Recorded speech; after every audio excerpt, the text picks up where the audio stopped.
Já, við ætlum að ræða skólamál í vikunni. Við ætlum að gera það alla dagana sem við sendum út rauðaborðið frá mánudegi til fimmtudags. Við ætlum að ræða einstök skólastig. Hérna á fimmtudaginn munum við ræða tónskóla og á miðvikudaginn ætlum við að ræða grunnskólana, á morgun ætlum við að ræða framhaldsskólana og í dag ætlum við að ræða leikskólana. Við gerum þetta með þeim hætti að við fáum svona forystufólk úr kennarafélögunum til þess að ræða þetta, hvernig þau horfa á skólana og hvað þeim finnst vera að og hvað þeim finnst vera gott líka náttúrulega.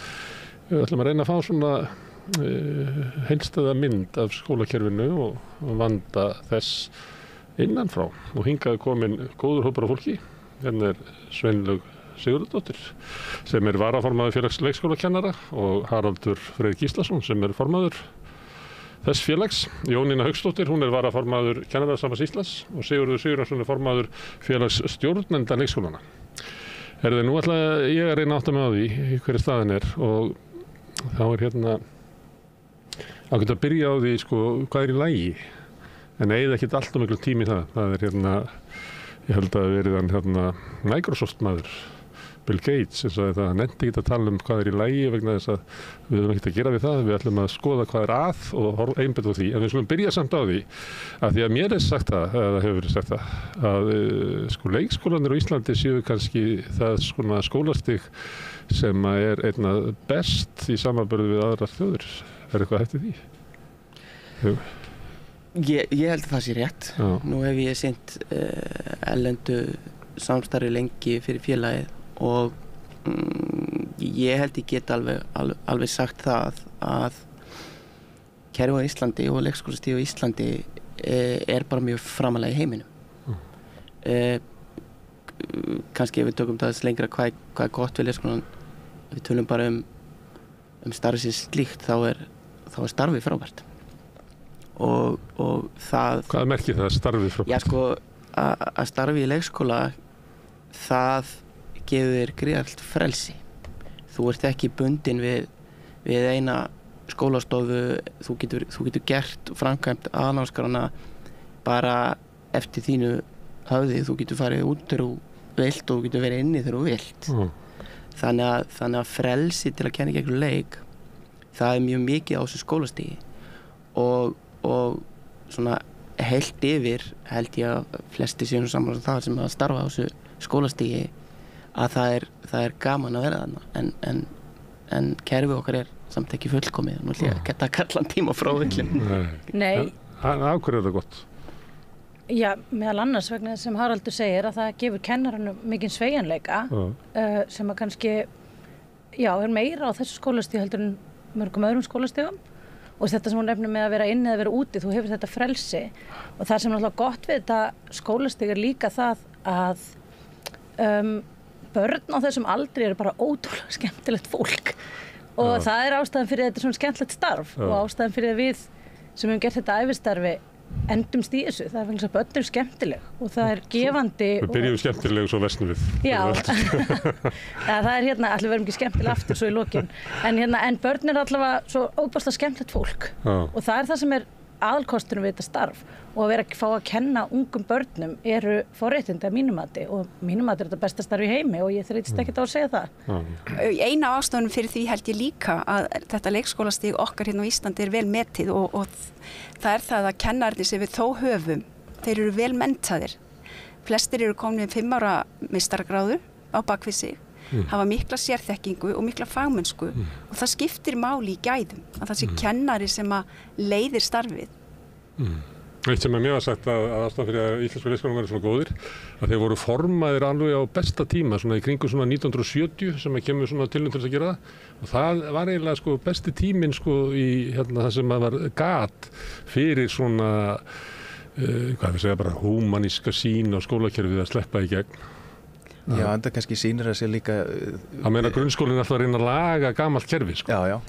Og það er líka einn af okkar stæðstu styrkleikum leikskólakerfisins, það fólkið, það mannauðurinn og það finna allir fyrir álaginu, það finna allir fyrir því kennaraskortinum og öllu þess sem í gangi hjá okkur, húsnæði og fleira en síðan það þetta fólk sem með starfið í hjartanu sem heldur þessu gangandi og það eru stjórnendur sem svo eru könnun þetta að þeir finna fyrir öllu þessu álagi en þeir finna líka að þeir ráða ágætlega við það að ákveðnu marki.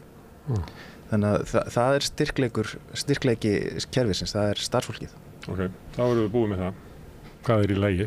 Þá kemur það hinnu. Það var tólið lítill tími sem fór í það. Við þurfum ekki að laga það. Við þurfum ekki að hugsa of mikið um það. En við þurfum samt að vita af því svo við þurfum ekki að eyðileggja það, sko. Sem er náttúrulega alltaf okkur eftir. En hvað er að? Kannski ég fæ að taka bolta fyrst. Það sem er fyrst og fremst vandi leikskólastigsins að mínum mati er skortur á kennurum. Og það er ekkit íslenskur vandi bara, það er bara alheims vandi. Við þurfum fleiri kennara. Þurfum við að mennta fleiri kennara eða þurfum við að halda kennarunum í leikskólanum þannig að þið fari ekki að vinna eitthvað annars þar? Við þurfum bæði. Við þurfum bæði að mennta fleiri kennara og við þurfum að halda þeim í leikskólanum. Þetta, sko, við getum leyst, ég ætla bara að segja allan vanda leikskólans ef okkur tekst að fjölga kennurum umtalsvert. Og það er ærið verkefni.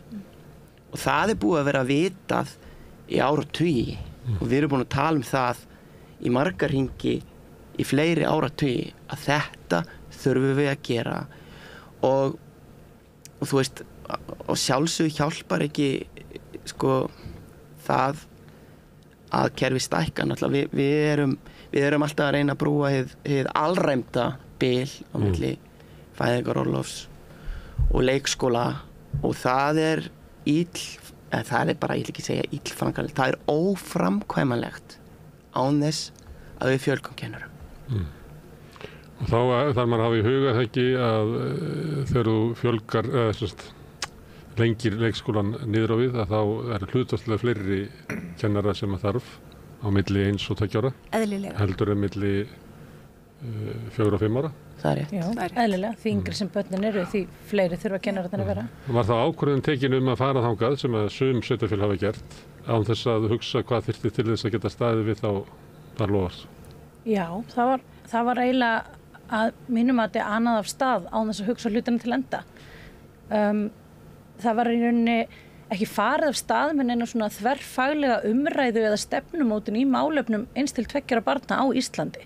Og það er svolítið þess að ég hef verið að tala fyrir alls þar sem að ég fæ orð er að við sem samfélag einhvern veginn tókum aldrei þessa ákvörðun að 1 til 2 ára börn ættu allt í einu að fara í leikskóla. Það kom bara einhvern veginn allt í einu var það komið frá sveitarfélögunum án þess að fagfólkið hafi verið með í umræðinu hvað er best fyrir 1 til 2 ára gömul börn. Það er ekkert allar rannsóknir sem sýna það sem er best fyrir öll 1 til 2 ára gömul börn að vera í leikskólum og sérstaklega ekki því umhverfi sem að leikskólar í Íslandi bjóða upp á í dag. Og þetta er eitthvað samtal sem að ég myndi gjarna vilja bara sjá og veri farið af stað með í samfélaginu almennt, bara hvað viljum við fyrir 1 til 2 ára gömul börn áður en að sveitarfélögin eru búin að lofa upp í ermina á sér einhverju sem þau get ekki staðið við vegna það er ekki til fólk til að sinna því. En þú spyrir marga foreldra sem hafa verið að mótmæla með hann í Ráðhúsinu, kannski ekki nýlega en fyrir árið síðan var mjög mikil mótmæli þar. Að þá er fæðingarorlof búið og við þurfum að komast út á vinnumarkað við hjónin. Við skuldum húsnæðislán og eitthvað fleira og þið verður bara að taka barnið. Til að geta tekið barnið, en til að geta tekið börnin inn, þá þurfum við kennarana. Við þurfum að byrja á vitlausum enda. Fyrst þurfum við að manna skólana með kennurum sem hafa sérfræðiþekkinguna, hafa fagþekkinguna og vita hvað er best fyrir börn svona ung. Þannig að fyrst þurfum við að manna, svo getum við tekið börnin. Það getur tekið ár. Það tekur meir en ár. Það getur tekið mörg ár, en ef við setjum það í samhengi með svona tölulega að síðustu 25 ár, ef við bökkum 25 ár eftir í tíman, þá voru álíka mörg börn á leikskóla aldri á landinu og er í dag. En kerfið á þessum tíma hefur tvöfaldast. Þannig að hvernig útskýrðu þetta? Það er af því að við vorum ræðan, það er koma yngri börnin og öll börn eru þá lengri, eru búin lengja vistunartíman sinn. Við erum að meðal vistunartími var orðin 8+ klukkutímar á dag og algengur vistunartími var 9 klukkutímar. En síðan koma yngri börn líka. Þannig að vistunartími fyrir 25 árum var kannski algengur 4 til 6 tímar. Þjóðfélagið hefur breyst og þarfirnar hafa breyst. Þannig að við þurfum auðvitað þá að fjölga kennurum 25%, nei 100% með við þennan Þannig að það voru jafnmörg börn á leikskólaaldri en það voru bara færri börn í leikskóla og skemmri tíma. Skemmri tíma. Það er aðalega tíminn, lengd viðveru er það sem skiptir mestu máli þarna og yngri börn. Það er stæðsta breytan. En þegar þú segir að það á þú líka vantir svona samtal í samfélaginu hvað ætlum við að gera í málefnum 1-2 ára barna, að þá náttúrulega kemur líka til greina bara að lengja fæðingarorlofið. Kannski það einfaldast? Það væri fljótvirkast sko og sko hitt mun taka miklu lengri tíma en við höfum að mínu mati höfum við ekki nægilega markvisst og fókuserað sett púðrið saman í fjölgun kennaranna. Við höfum dálítið svona, mér hefur fundist að vera þannig, já, við þurfum að fjölga kennarum, við vitum það, og nú er þetta tala sveitarfélögin, þau bera þessa skyldu, þau bera þessa lagalega skyldu líka. Já, við þurfum að gera það, en við þurfum að redda þessu samt núna og fjölgu kennaranna verður pínu ágangsstærð. Er mikilvæg en ekki áríðandi. Já, sko, hún er dálítið já, auðvitað ætlum við að gera það. En við þurfum samt að kjósandi góður að redda þér plássi því þú, eins og þú sagðir áðan, því þú þarft að komast í vinnuna. Og ég vil samt bara nefna það hér. Og ég finnst þetta mikilvægt. Leikskólinn starfar samkvæmt lögum. Það er bara lagaleg skylda leikskólans að veita þá þjónustu að mennta börn. Í lögunum er ekki talað neina lagalega skyldu að foreldrar komist í vinnuna. Bara svo það sé sagt. En það er samt alltaf umræðan. Reddaðu með plássi einhvers staðar núna með einhverju fólki. Það er dálítið umræðan. Það er vitað og þekkt og við þekkjum bara í lífi að það er margt sem okkur finnst mikilvægt en við upplifum ekki sér áreiðandi og þess vegna gerum við það ekki. Margir sem hafa reykt árum saman vitandi að það er mikilvægt að reykja en það er bara ekki áreiðandi að þetta er ekki akkurat núna sko.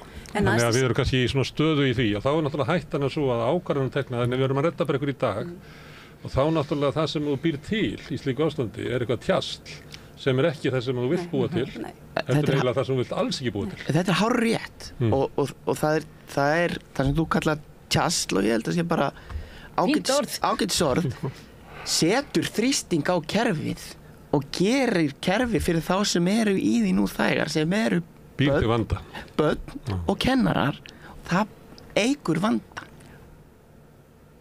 og getur skapað vanda til framtíðar það er alveg vitað mikilvægastu umönnunaraðilar mjög ungra barna eru alltaf foreldrarnir svo koma kennararnir og ef okkar tölur sýna að kennarar þeir eru mikið líklegri til að vera áfram í starfi heldur en aðrir aðilar sem koma til starfa það sem gerir það að verkum þegar það er mikil starfsmannavelta þakkaði fyrir, ég týndi orðinu þegar mikil starfsmannavelta það hefur áhrif á geðtengsl barna við þá sem eru þeim næstir fyrir utan foreldrana og rannsóknir sýna það að þegar börn búa við stöðuleika geta mynda sterk og góð geðtengsl við sína kennara það hefur áhrif bara út í lífið börn sem búa við örugg geðtengsl þau hafa betri sjálfstjórn þau treysta öðrum betur þeim líður bara andlega og líkamlega betur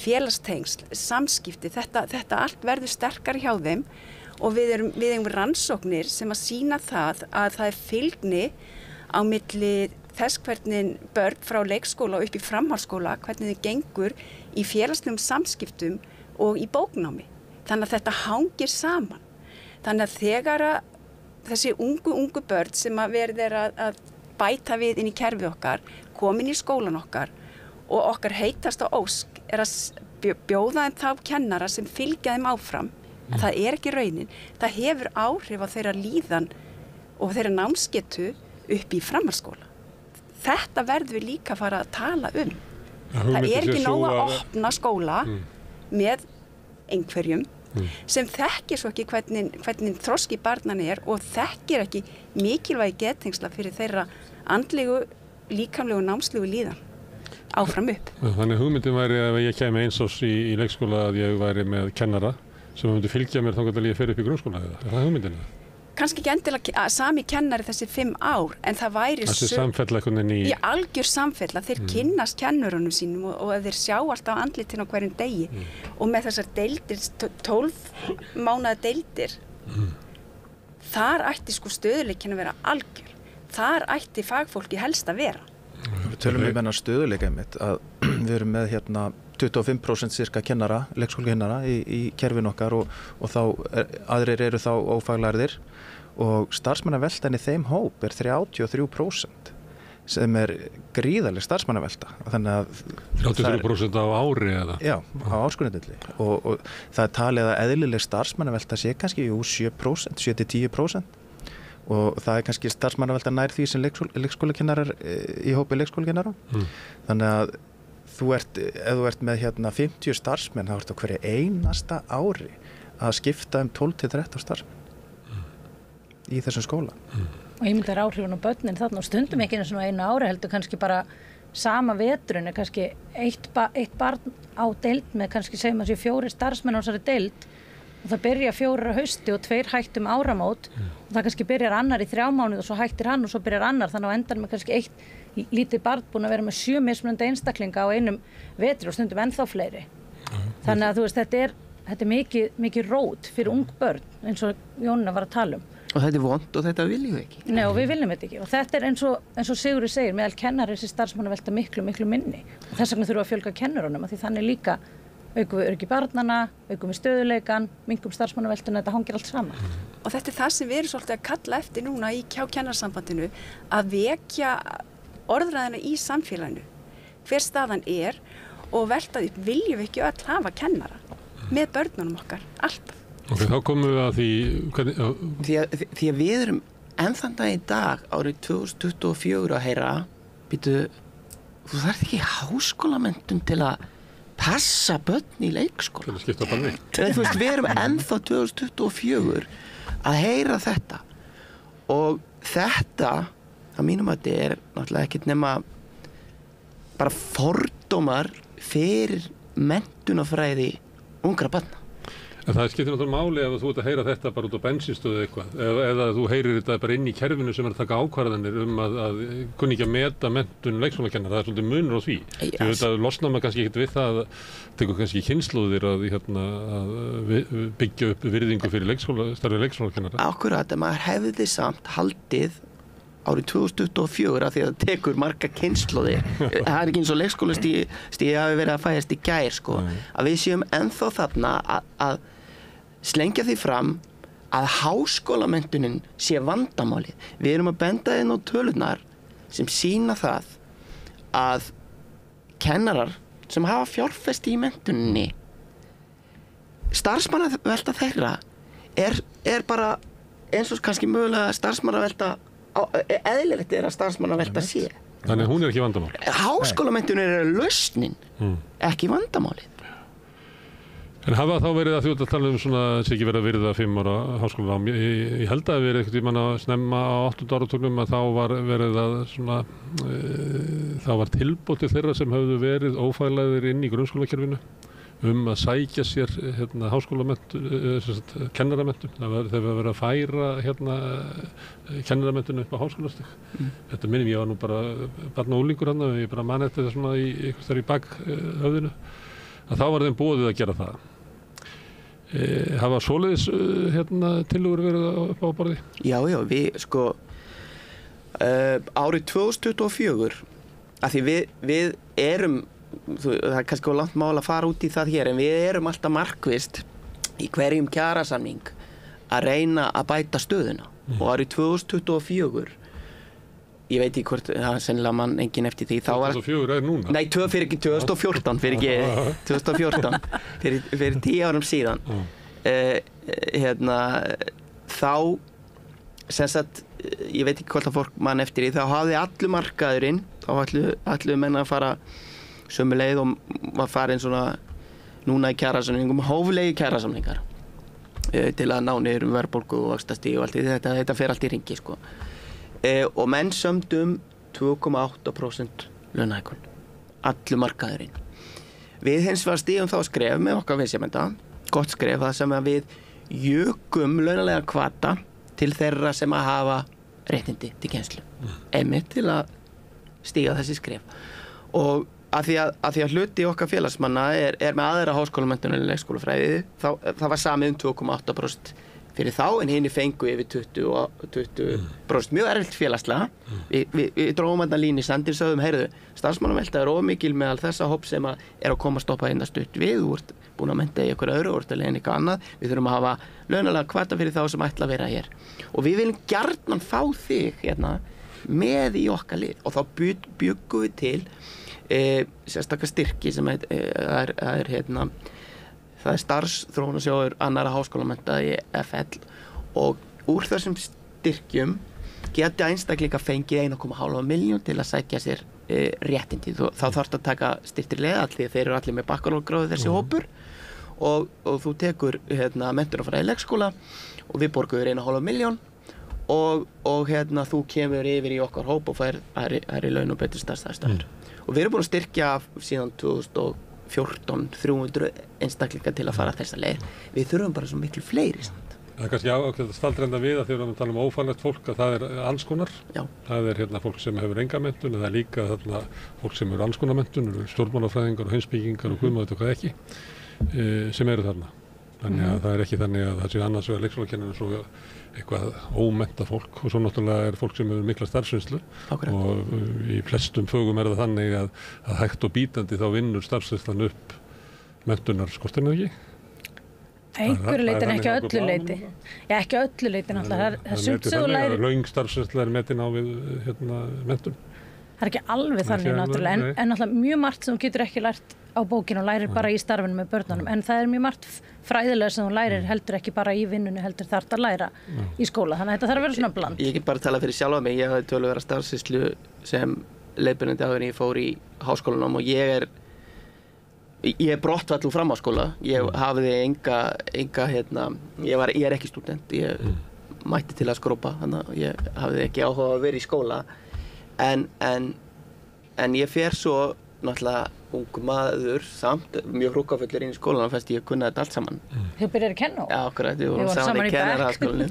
Var mjög leiðilegur nemandi örugglega. Framan af. Já, en nota bene auðvitað átt að mig segja það, ég veit bara ekki allt, og það er bara alls konar sniðugt hér í gangi, og líka bara það fyrir mig persónulega, því að fólk heldur ofta að það sé vitlausara en það raunverulega er, þegar ég var farin að læra fyrir sjálfa mig. Það er allt annað heldur en að vera að læra fyrir einhverja aðra eins og ég var að gera í mögulega í grunn- og framhaldsskóla, og ég blómstraði bara í námi og metnaðarfullur, og við vorum að keppast að ná nýjunum og eitthvað svona, skilur þú veist, þannig að þú veist, þannig að menntunin hún bætir alltaf einhverju við.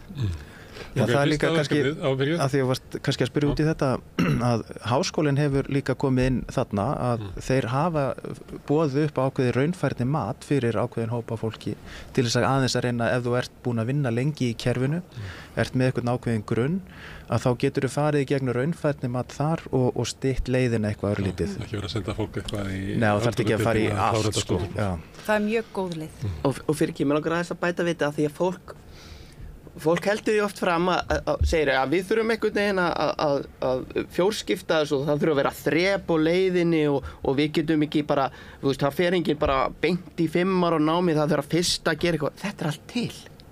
Þú veist, fólk getur farið inn í háskólan, tekið 120 ST-seiningar, komið inn, þá kjast það inn í okkar félag, fer í starfsheiti aðstoðarleikskólakennari, nú svo bætir það þessi 60, þá fer það í starfsheiti háskólamenntaður starfsmaður með BD í leikskólafræðum, og svo klára það meistaranámið og fær réttindin. Þannig að allar þessar vörður, þær eru til í kjarasamning. En ef aðalvandinn, aðalverkefnið er að fjölga kennurum, eða ekki? Það er samþýttið það. Og hvernig gerum við það? Frábær spurning. Hvernig heldur þú að við myndum gera?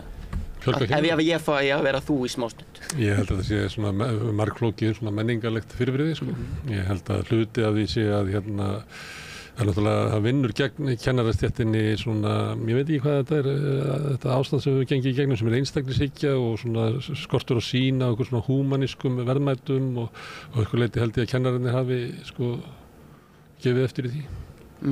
Ég held að það myndi hjálpa sko, þetta sé ekki umhverfi sko, það sem að alltaf að ganga út á að verða ríkur og flottur og við höfum ekki búin að tapa sjónum á svona félagslegum galdri í samfélagsins og það sem að kennarinn gegnir lykilhlutverki. Ég held að þetta sé ekki gott tímabil fyrir kennarana. Nei og líka það er það svo erfitt að bæta það síðan upp sko með einhverjum svona bara launum og eitthvað svona, þannig að ég held að við séum einhvers staðar, við erum með forskrúðan heila. Það nefnilega málið, þess vegna erum við erum búin að vera að vekja athygli á þessu í, þú veist, allir 10, 15, 20 ár sko og ef þú skoðar greinar, ég skoða bara einn vefmiðil og leita bara manneklu eða skortur á kennurum eða fleira, þetta eru fleiri 1000 fréttir og greinar sem hafa verið síðustu ár og það er bara okkar núna að benda á þetta og þess vegna förum við að stað núna og þá vantar kennara, fjárfestum í kennurum. En við þurfum líka sko, við leysum þetta ekki þó að FL sem er mjög góða styrki fyrir þá sem fara í nám, við þurfum bara miklu stærra verkefni, við þurfum að ríkið þarf að fjárfesta í þessu líka. Það þarf að, Háskólinn á Akureyri hefur þurft að vísa nemum frá sem hafa sótt í námið bara því að deildin hafði ekki fjármagn til þess að mennta alla sem sóttu Þetta, samfélagið þarf bara að samþykkja þetta. Það þurfa allir að vera með og við þurfum bara að finna margar lausnir á þessu. En samfélagið hefur líka ákveðið að það sé minni, ef við tölum bara launalega hvata, að það sé minnsti launalegi hvatinn í fræðslustarfsemi. Það er bara sína hagstofutölur.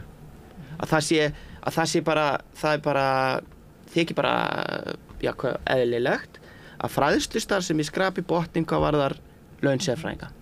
Og vátryggingastarfsemi sé miklu 50% hærri. Kannski heyrði fólk það sem Sveinlaug sagði að þið fáið að vinna með svo skemmtilegu fólki. Já. Skemmtilegasta fólki. Kannski heldur fólki getur borga reikningana með gleðinu. Ef þú vinnur í banka, þú vinnur með svo leiðilegu fólki að þú verður að fá hærri laun.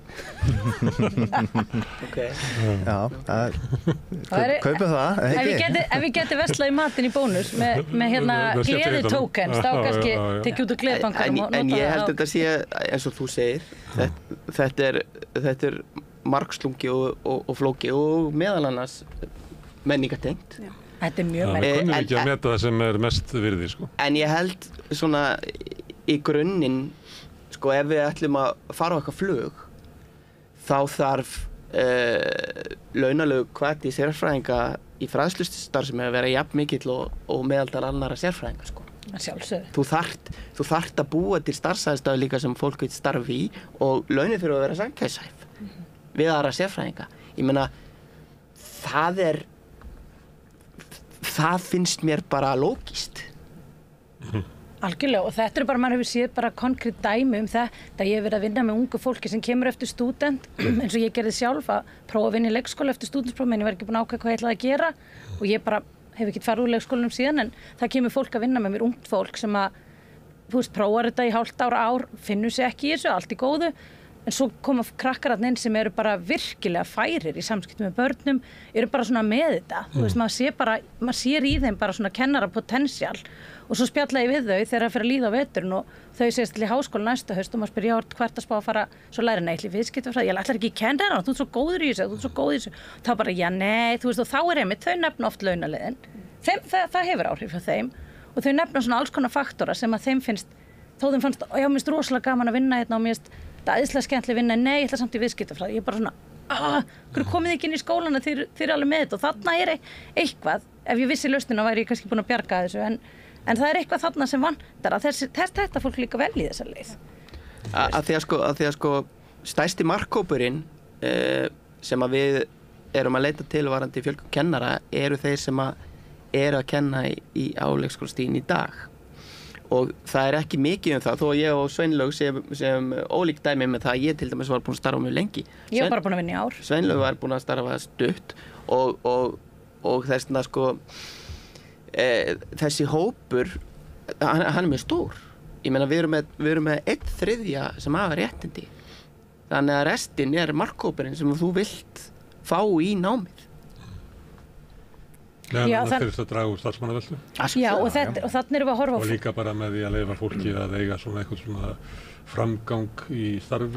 Já, og þannig erum við líka... Meiri þáttakandi í uppbyggingu kerfisins. Já, og þannig erum við með fólk eins og þið segir sem er í félagi leikskólakennara, er háskólamenntaður, kannski búið að vinna í leikskóli í 10 ár, þau langar að vinna þarna og ætla sér að vera þarna áfram. Auðvitað þetta markhópurinn sem við erum að reyna ná til og fá inn í námi og það er hópurinn sem við erum að styðja. En innan kerfisins, bara svo það sé sagt, það er launalegu hvati að fara úr því að vera háskólamenntaður starfsmaður yfir í að vera kennari.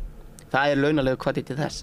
Hins vegar, það sem við höfum verið að nefna hér er að til þess að stíga fleiri skref, þar þurfa þá líka laun sérfræðinga í kennslu fræðslustarfsemi að vera samgæðsæð við laun aðra sérfræðinga á markaði. Sjálfsögðu. Gallinn við það, ef maður skjóta inn, er að sérfræðingar á markaði sem eru kannski millistjórnendur eða stjórnendur í einhverjum kapítalískum fyrirtækjum fá há laun. Og veistu okkur það há laun? Þannig að þeir eru að framkvæma eitthvað sem að sá sem á fyrirtækið myndi aldrei treysta sér að gera augliti við fólk. Það er að svona halda niður í starfsfólkinu sínu. Það fer borga fyrir að gera svona eitthvað sem ekkert okkar myndi vilja gera sko. Þess vegna fæðir svona hár laun sko. Við lifum í þannig heimi sko. Þess vegna er þetta fólk, akkur heldur að bankastarfsmenninir í braskinu séu svona hátt launaðir. Það er bara þeir þurfa að gera alls konar hluti sem eru bara... En við erum ekkert bara að tala bankastarfsemi, tryggingarnar, byggingafræðin öll, þú veist, verkfræðingar, lækna, við alls konar háskólamenntaðarstéttir. En laun er ekki bara hvati til að vera í starfi. Það er svo margt annað sem kemur inn í. Það kemur aðeins sem ég myndi skjóta inn í að spurningur þinni. Það sem að væri að bæta væri að kerfið sjálft væri heilbrigt og að vera á leiðin eitthvað. Að við værum að byggja upp leikskólakerfi og grunnskólakerfi og það væri bara gaman að vera inn í kerfinu og það væri margt mögulegt þarna. Undanfarin svona 20-30 ár hefur alltaf verið einhver niðurskurður og fólk er alltaf einhverju varnarstöðu og þetta er ekki svona spennandi bygging að ganga inn í. En eitt af því sem skiptir máli, það er einmitt að hafa fleiri, að því við kennarar, við erum sérfræðingar og það að hafa aðra sérfræðingar sér við hlið, það gerir starfið svo allt annað. Ég veit ekki hvort ég á að segja hversu lengi ég starfaði í leikskóla, en ég byrjaði sem skólastjóri á síðustu öld og fyrsta árið mitt, þá var ég með 1 kennar í 50% starfi. Og þegar að hápunkturinn var, þá var ég með yfir 90% kennara. Og ég ætla ekki að lýsa muninum á því að vera að stýra skóla sem er troðfullur af frábærum, áhugasömum kennurum sem að kunna fæði sitt, vita hvernig þeir geta best leitt börnin áfram í sínum þroska, eða það að vera með kennara í hálfustarfi. Þannig að bara það að fá fjöldan inn, hafa sérfræðiþekkinguna saman, það gjör breytir starfinu fyrir utan gæðin sem það veitir. Þannig að laun er vissulega einn hluti en það er svo margt annað sem að... Starfsumhverfið og þar fyrst og fremst kennari. Við bara... Og það er eitt af stærri hlutunum í starfsumhverfinu þá erum við oft margir hugsa húsin og það fyrir eftir að mygla út allt og allt það. Stærsti hlutin í starfsumhverfinu okkar er kennaraskortur og sem leiðir að sér aukna starfsmannaveltu og minna faglegt starf eins og við myndum vilja hafa það og meira álag á þá kennara sem nú þegar eru inni og þurfa að taka á móti öllu þessu nýja starfsfólki í allir þessar starfsmannaveltu og þjálfa það upp. Og sem dæmi þá þegar ég byrjaði minn feril sem leikskólakennari og var nýr í leikskólanum og leikskólastjórinn sem starfaði þá var að segja mig frá því svona í hálfgerðingi þetta er 2 ára gamall skóli og hann sagði fyrsta árið voru 100 manns í gegnum húsið sem sagt byrjuðu og hættu. Það voru 30 starfsmenn í þessu húsi og ég trúði henni ekki þannig hún fór að telja þetta og sagði það voru yfir 100 manns sem byrjuðu og hættu á fyrsta árinu. Þetta er starfsumhverfi sem við erum að bjóða börnunum okkur upp á. Þetta er kannski ekki alveg svona slæmt í dag, þetta var árið 2000 cirka, já. Þannig að þetta er ekki eins slæmt í dag en þetta sveiflast með tíðarandanum þegar er mikið atvinnuleysi þá erum við kannski aðeins betri málum við viljum ekki hafa það þannig við viljum hafa það þannig að við fjölgum kennurum til þess að geta þjálfað upp það starfsfólk sem kemur inn í skólana, sem þá betur stakk búið til þess að takast á við starfið og getur hugsað sér að fara í kennaranámið í framhaldinu. Og það má ekki vera þannig, eins og ég var að nefna áðan, að fjölgunin sé hliðarafurð. Við verðum sko, eins og ég er að lýsa áðan, við verðum að setja allan fókusinn á fjölgun kennarana, en hliðarafurinn sem að pólitíkusandi vilja vera með að við verðum að bjarga þér, kæri kjósandi, því þér vantar pláss núna. Og vera með aðgerði til þess að mæta vandanum sem vegna þess okkur svarta kennara. Akkurat. Og við þurfum að klára það fyrst og svo kannski förum við þannig að það náttúrulega við munum aldrei fara þangað. Þú til að segja að það sama hver vandinn lausnin fjölgun kennara. Lausnin fjölgun kennara. Fjárfestum í kennurum. Og þetta ekkert bara vandamál hérna á Íslandi. Á alheimsþingi kennara núna í sumar, mér minnir að talan 66 milljónir kennara vanti allstað víða heim. Þetta er allstaðar. Þannig að þetta ekki litla Ísland í búblu sem vantar kennara. Það vantar öllum kennara á öllum skólastigum. Og hvenær tókum við þá ákvörðun að það ætti að vanta kennara? Já, okkur það allt í norðu bara svona, vanta kennara út allan heim og við erum bara vön því. Af hverju ákveðum við sem samfélag eða bara heimurinn að það eitthvað ásættanlegt ástand? Okkur viljum við hafa það? Vegna þess að ég segi okkur, það myndi alltaf segja, nei, við viljum ekki hafa það þannig. Við erum bara ekki að gera nógu mikið til að það sé ekki þannig. Það voru kennarar að hafa verið í verkfalli hérna í Bandaríkjunum svolítið og svo líka í Bretlandi og þá hefur ég verið að lesa kröfunar. Og það sem vakti mínu athygli var að það voru náttúrulega kröfur hærri laun, en það voru bara kröfur eiginlega, við hefndum vel orðað sem bara endurreisn skólakerfisins. Því þetta náttúrulega lönd sem hafa farið mjög langt inn í blindgötu nýfrjálshyggjunnar. Og það voru kröfur grunnskólakennurum að það væri sálfræðingar í skólanum og betri kennslugögn og þannig að það var orðið og þá velti maður fyrir sig að byrja þarna stéttarfélag kennara og að sömuleitt alltaf verið heima hefur svolítið mikil þrýstingur á það að þú átt eiginlega bara að hugsa eða þið bara að hugsa að hækka launin og semja það. Það eru aðrir sem eru í því að búa til skólakerfi sem voru sérstaklega kjörnir til þess. En þarna sér maður það raunverulega þegar það komin þegar byrja að grafa undan kerfinu að þá mætir stéttin fram og kemur eiginlega með sínar kröfur þróun menntastöðunar. Og þá er spurningi ef ástandið svona, hver ákvað þetta? Er það ekki bara hluti af ykkar stöðu að vera að hafa forystu mótun mennta og fræðslustörnun, er það ekki kennarasambandið? Auðvitað, það er okkar skylda að gera það og þess vegna erum við kannski líka hér til þess að ræða þetta og vekja athygli á þessu. Þó við höfum verið að gera það í gegnum árin að þá hefur ástandið bara versnað, það hefur enginn tekið málið til sín. Þó að félag leikskólakennara sé að fjárfesta í kennurum með beinum peningum að þá er það ekki til þess að bjarga þessu stóra vandamáli. Það þarf bara miklu stærri hóp til þess að takast á við þetta. Já, ég upplifði þetta svolítið svo við erum búin að vera, við sem erum búin að vinna í félagsstörfum í okkar verkalýðsfélögum í mörg ár, jafnvel 20 ára, við erum eins og biluð plata. Maður segir sama hlutin ár eftir ár og maður hugsa okkur, við vitum alveg. Við erum með alls konar hugmyndir og við vitum að einhver leyti hvað getur gert gagn en svo eins og þeir sem hafa völdin og fjármagnið taka ekki undir eða segja jú en svo gera þau ekki. Þannig að ég held að við séum að reyna að standa vaktina og reyna í þetta málum áfram en svo vantar bara eitthvað stærra eins og Sigurður segir, eitthvað stærra batteri eins og bara yfirvöld sem að taka boltan með okkur og samfélagið til þess að ná fram breytingum. Það er akkurat markmiðið með okkar herferð í dag. Það er að fá samfélagið, fá foreldrarna, fá afan og ömmurnar, fá alla til að átta sig á mikilvægi sérfræðiþekkingarinnar, að það sé fagmennska og það sé stöðuleiki sem að ríki í skólunum. Þannig að við viljum öll börnunum okkar í besta. Maður spyr ekki, heyrðu, viltu nokkuð barninu þið besta? Er það ekki bara nokkuð sama hver er að kenna barninu þínu? Nei, því á endanum erum við öll með þetta markmið. Við viljum að börnunum líði vel, að börnin fá gæða menntun. Það skiptir eiginlega engum máli hvernig þú spyrir, þá endanum vilja það allir. En ég held að við séum með frábæran grunn. Við erum með gott lag umhverfað mestu leyti. Við erum metnaðarfull. Við viljum, ég var kannski til í að sjá aðeins meiri metnað það. Við viljum allavega hafa 67% þeirra sem starfa í leikskólum með réttindi. Ég myndi vilja hafa það væru allir. Það var þannig einu sinni.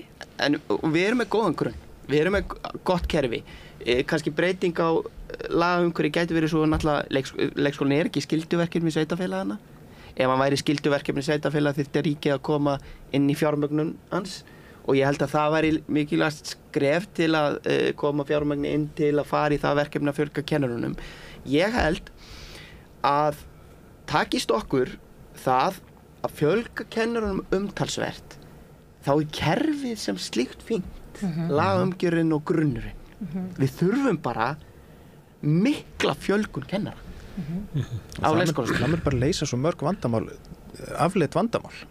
Já, á leikskólastiginu og við erum byrjað að sjá sama trend gerast í grunnskólanum. Hvað varðar fjölda leiðbeinenda? Og framhaldsskólanum líka. En maður skynjar svona, það ákveðin svona valdabarátta kringum skólan. Það annars vegar flesti kennarar allavega sem horfa á að skólinn getur svona þróast svona, hvað við segja, svona innanfrá.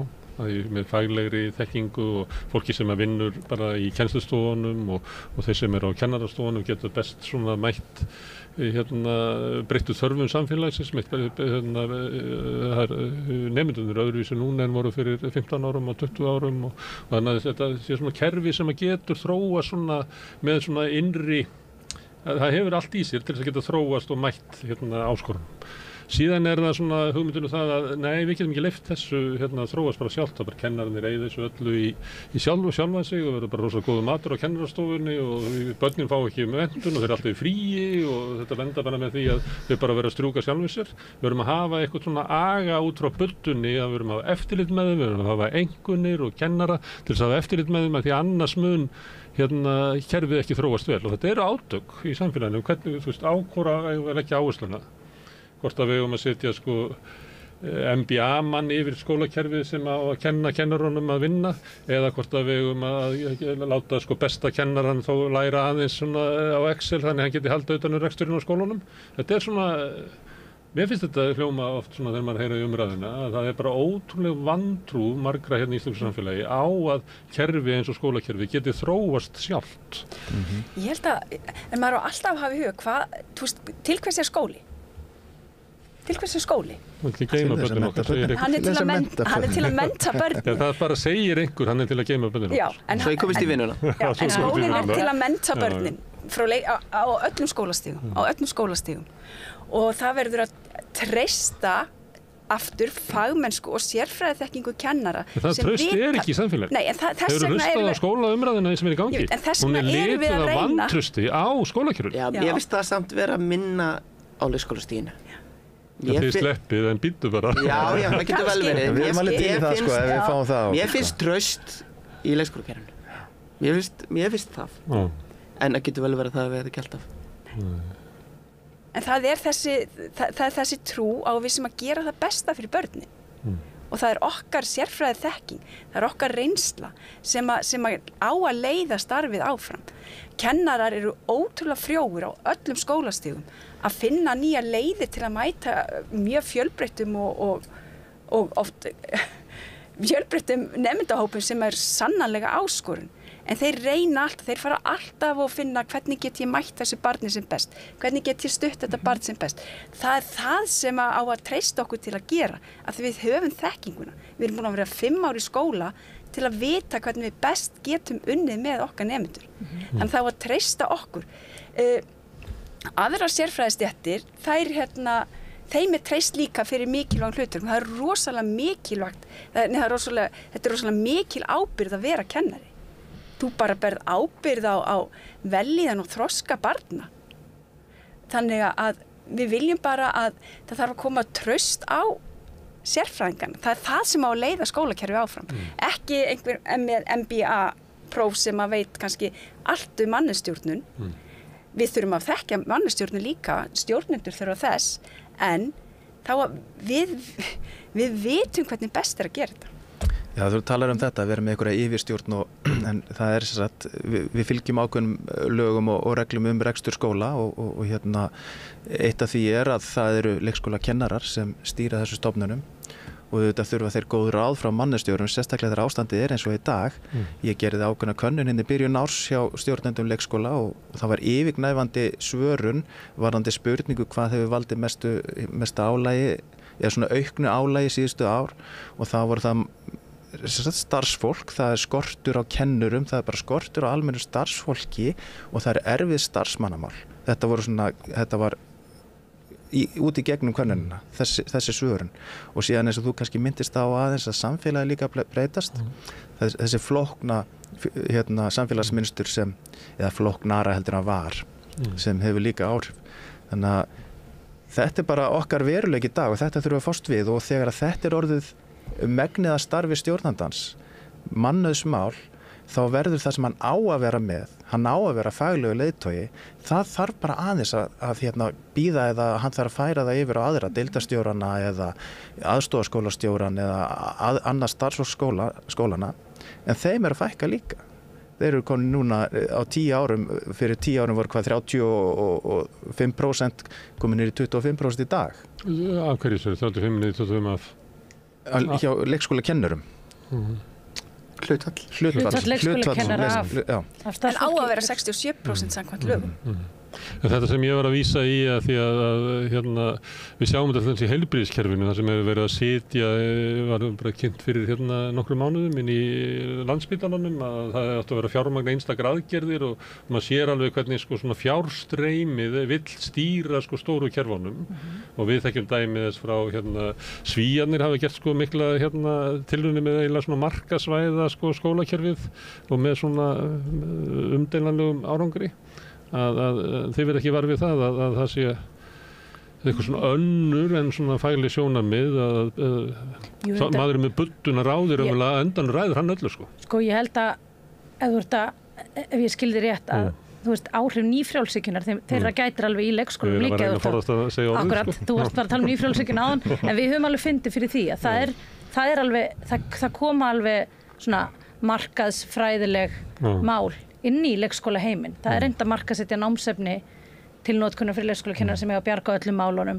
Það eru alls konar svona, ég veit ekki hvernig ég get orðað það, eins og með alla þessa námspakka sem að hafa vissulega hjálpað mörgum en margir hafa líka gagnrýnt svona tilbúið námsefni sem á að redda málunum og alls konar svona hlutir sem er verið að reyna að selja inn í leikskólakerfi og við finnum auðvitað alveg fyrir þessu eins og alls þar annars þar í samfélaginu þessi nýfrjálshyggja hún ýtir á okkur en mér finnst hún ekki hafa verið neitt svona gegnum gangandi eða gegn síra leikskólakerfið ég upplifi það ekki þannig það er alveg, þú veist, við erum alveg á mörkunum við erum með alveg gríðarlega sterka aðila sem er að ýta að okkur ákveðnum námsefnum og margir skólar jafnvel kenna sig við þau námsefni og þetta, ég skil alveg af hverju þetta gerist fagþekkingin er á undanhaldi leikskólakennurum fækkar hlutfallslega og þá þarf starfsfólki sem er til staðar og sá aðili sem á að stýra faglegu starfi og vera í fararbroddi hann sér þarna leið til að þetta er auðveld leið, þetta er pakki sem allir geta lært á og notað í starfi með börnunum. Það kemur ekki í staðinn fyrir góða kennara sem nýtur góð stuðnings af starfsmannahópnum sínum.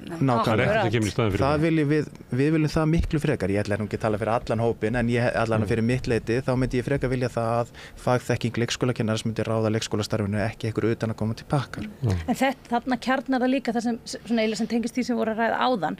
Þetta með það þegar kennurunum fækkar eða kennararnir eru ekki nógu margir og sá sem þarf að vera fagleg eða eins og skólastjórinn hefur ekki lengur svigrúm til að sinna því að vera faglegu leiðtogi þá lendir það á öðru starfsfólki skólana og svo eru skólar sem er kannski 1-2 leikskólakennarar í og þeim tekst kannski ekki vera faglegi leiðtogar á öllum sínum deildum og þá ertu komin með deildir sem stýrðar af fólki sem ekki eru kennaramenntaðir og þar er einhverjum faglegu leiðtogi sem hefur ekki fagþekkingu til að vera faglegu leiðtogi því sem hann á að leiða. Þannig að og þá er alveg eðlilegt að fólk fara að leita kannski skyndilausna til að hjálpa sér þarna. Þannig að það er ekkert óeðlilegt við að hlutin sé að þróast í einhver átt en við viljum auðvitað ekki að þróast í þá átt. Við viljum að þróast í þá átt að allstaðar séu kennaramenntaðir einstaklingar sem leiða faglegt starf af því að hvað er skóla án kennara? Er þetta að kalla skóla þegar það er engin kennari þar? Og þú heyrir það alveg gegnum gangandi í þessu umræðum að lausnin á, ég bara segi öllum vanda sem að er fjölgun kennara og við fjárfestum í þeim og ég ætla að koma með hugmynd hérna að ég nefndi áðan að samkvæmt lögum er leikskólinn ekki skylduverkefni sveitarfélaga þannig að þau gætu sleppt í að vera með það en þau gera það náttúrulega aldrei. Ef ríkið myndi nú ákveða, ok, ég vil að vera með í þessum pakka. Við gerum bara skylduverkefni og þá eins og grunnskólan. Það þarf ekki endilega að vera skólaskylda til þess að svo sé, hann þarf bara að vera skylduverkefni sveitarfélaga og þá þarf að semja fjármagn til sveitarfélaga. Ég ekkert viss að það myndi leysa vanda nema við skilyrðum fjármagnið í það verkefni að fjölga kennurum, að það verði ekki lengur hliðarafurð. Fjármagn sem kemur frá ríkinu fer í að fjölga kennurum og þá lögukerfi. Ég held að það geti virka.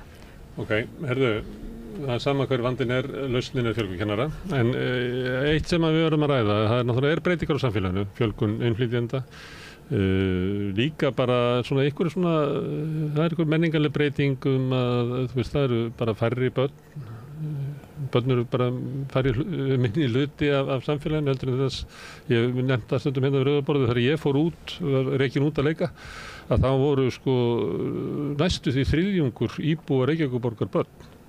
Ef ég myndi reka mitt barn út að leika núna, þá eru kannski bara 80%. Þannig að ég gekk inn í bara barnaheim, voru leynifélög og það var bara fullbúin menning og við þurftum ekki á ykkur fullanda fólkinu að halda. En núna bara allt annað, þannig að það líka slík breyting og svo það náttúrulega líka sem hefur verið talað svona þessar greiningar og svona alls konar erfiðleikar sem að börn eru í, vanlíðan og svona, ég veit ekki hvort það nái niður í ykkar aldurshóp. Jú. Það er getur aðeins gefið mér svona sýn á því hvernig leikskólakerfið mætir þessu breytta samfélagi og hvort að það hafi í sér bæði segluna og teygjanleikann til þess að gera það, því það er náttúrulega mörg dæmi það að stofnanir daga uppi vegna þess að þeir hafi ekki í sér getuna til þess að aðlagast breytingu samfélagsins og vilja endilega samfélagi bara verði eins og það var í gamla daga til þess að svo það hendi sér. Skólarnir hafa viljan til að mæta öllum nemendum. Allir skólar og öllum skólastigum. Þú verður örugglega ekki hissa því ég segi hverjum lausnin en svo við getum mætt hverju barni sem allra best, þá þurfum við til þess kennaran. Við gerum það ekki án þekkingar. En hver staðan núna? Hriktir í kerfinu eða? Já, eins og segja þessi könnun sem ég gerði meðal stjórnenda að þar kemur skýrt fram að þetta flóknara samfélag sem í dag heldur en var að það að auka álag á störf stjórnenda og væntanlega starfsfólks líka. Þannig að það þarf einhvern veginn sérþekkingu þarna inn og kennarar hafa þessa sérþekkingu. Við erum líka að vinna með öðrum sérfræðisstéttum, þroskaþjálfum og sálfræðingum og fleiri sem þurfa líka að koma þarna inn. En fyrst og fremst þá þarf kennara til þess að taka á móti þessu flókna samfélagi. En erum við í vanda út af þessu? Að kerfið okkar sem að það vantar í það þrótt til þess að aðlaga sig hratt að breyttum samfélagsaðstæðum. Ef ég má taka þennan bolta, ég held að leikskólakerfið sem slíkt sé eitt af þeim kerfum sem ef ég er ekki að hugsa um skort á kennurum, heldur bara hvernig leikskólar almennt eru, hvernig menning í leikskólum og hvernig hugmyndafræði bak við leikskóla þá held ég að leikskólasamfélagið sé eitt sá staður sem ákvað best með að taka á móti fjölbreytti flóra af fólki.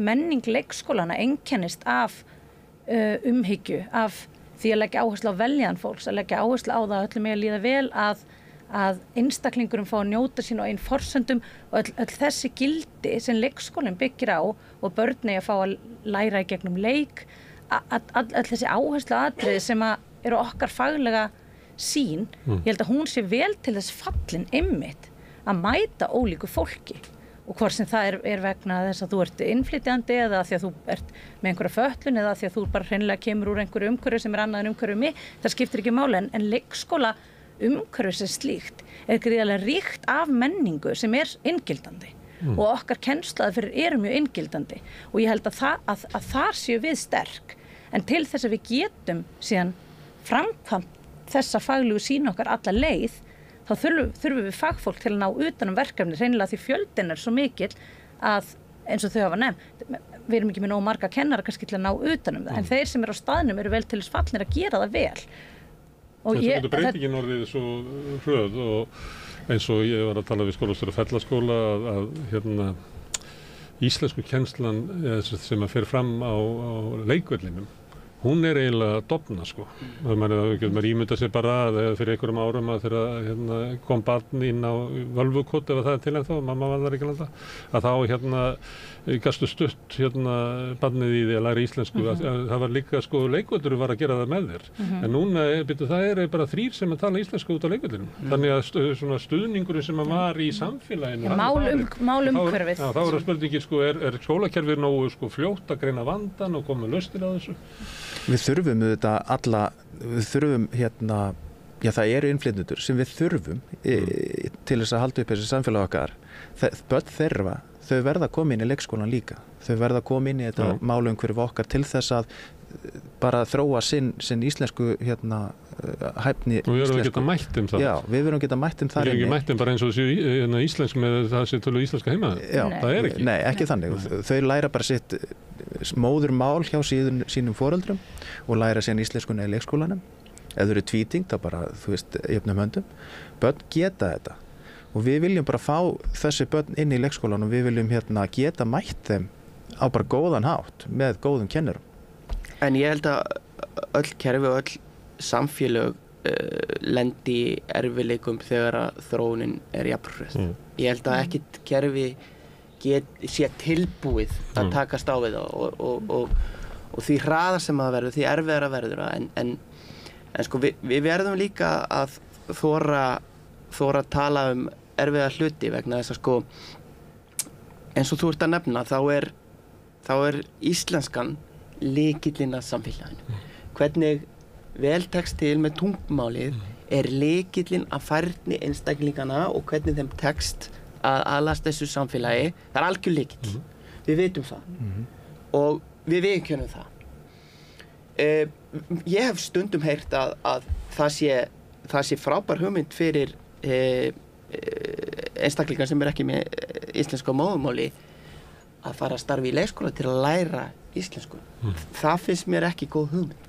Vegna þess að þú eins og Sigurður nefna, við þurfum að taka við þessum hópi og við þurfum að aðstoða hann í íslensku málumhverfi. Og þú getur ekki, þú verður, það sjálfsögðu auka starfsmannhópinu að vera með fjölbreyttan bakgrunn einstaklinga. En það er einhver lína.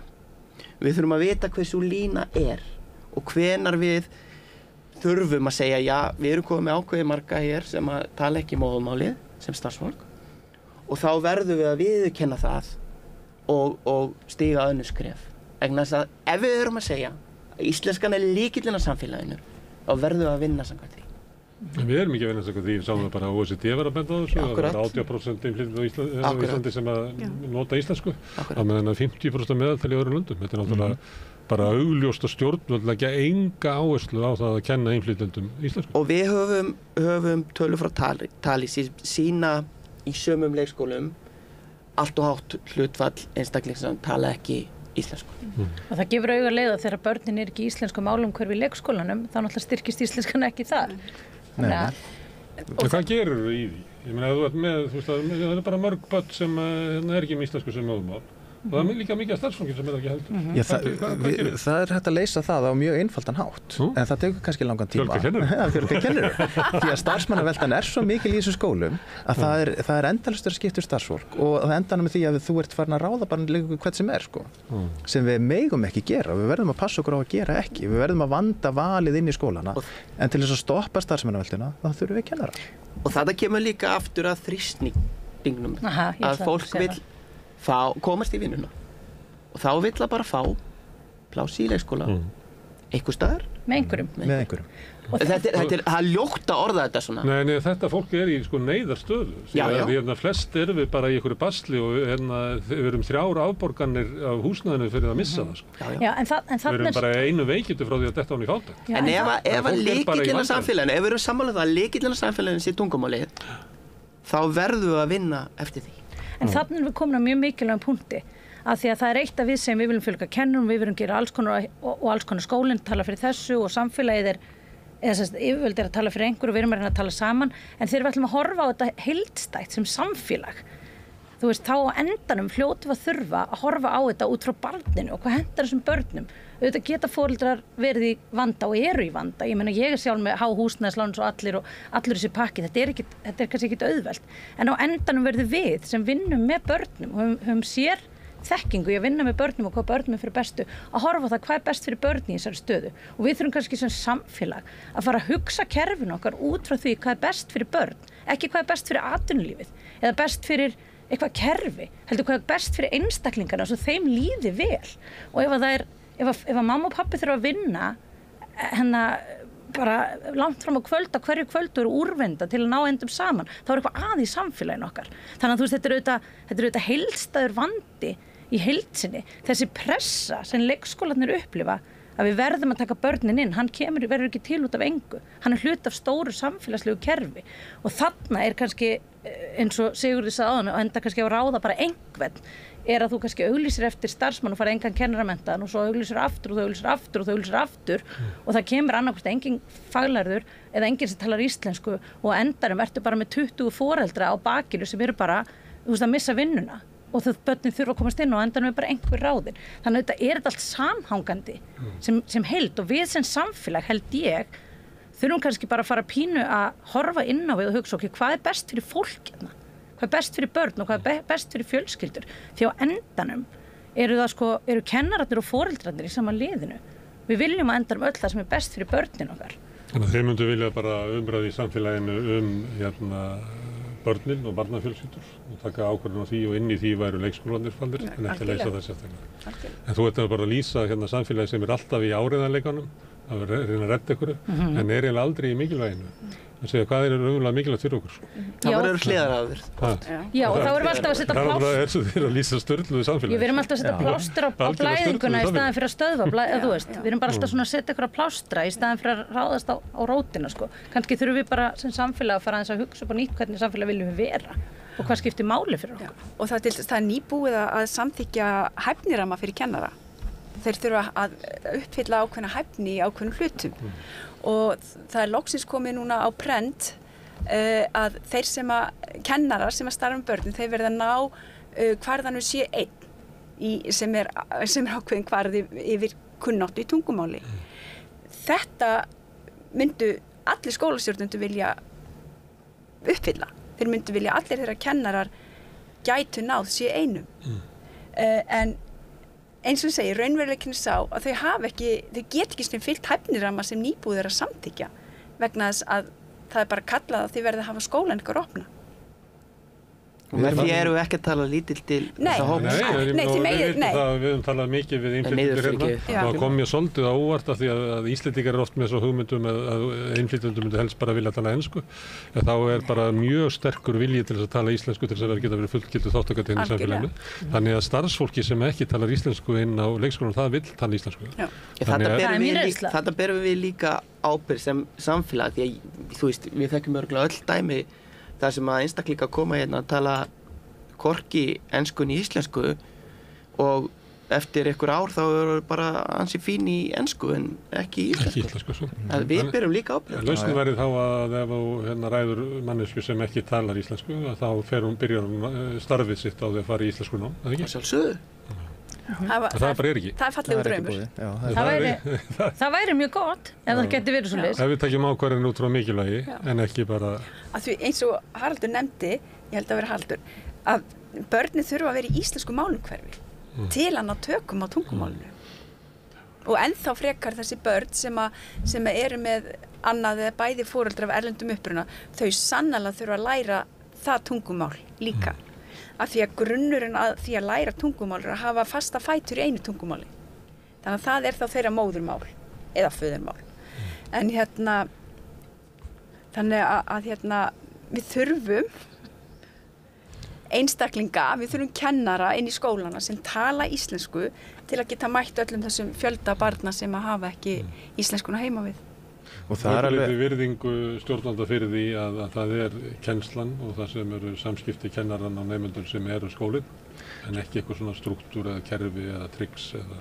Í okkar samtölum við stjórnvöld og þeir sem menntamálayfirvöld og sveitafélögin líka þá ber allir gríðarlega mikla virðingu og vilja allir gera það besta og það hafa mjög margir góðan skilning og góðan hug en það er ekkert gert. Við skulum segja að það er ekki nægilega mikið. Það er ekki nægilega mikið gert, já.